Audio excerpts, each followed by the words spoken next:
that document, as well as some court documents we just received from the Highland Park shooting. But back to Uvalde, this 26-page report produced by Texas State University's kind of research arm that focuses on active shooters and is actually responsible for some of the active shooter training in Texas. And they said that there were three kind of key findings prior to that shooter going into the school. Two we've been well aware of, that a Uvalde schools officer saw the shooter, but was driving too fast, couldn't quite identify them, and the threat prior to him getting into the school, that one of the school doors was open that the shooter went through, in that when the teacher went to shut it and lock it, either didn't lock it or couldn't figure out whether or not it was locked.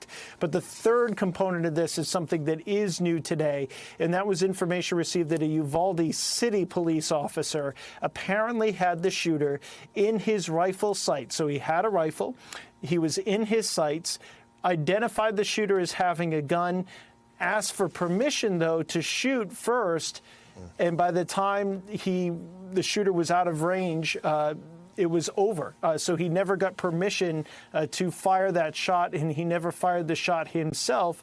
Presumably, with the shooter in his sights, had he fired, the shooter at the Uvalde school, the Robb Elementary School, never would have been able to get in to those classrooms. The report says Texas law would have allowed him to fire in that instance because it would have been reasonable for the police officer to believe that the shooter was in a position to commit a crime, namely murder.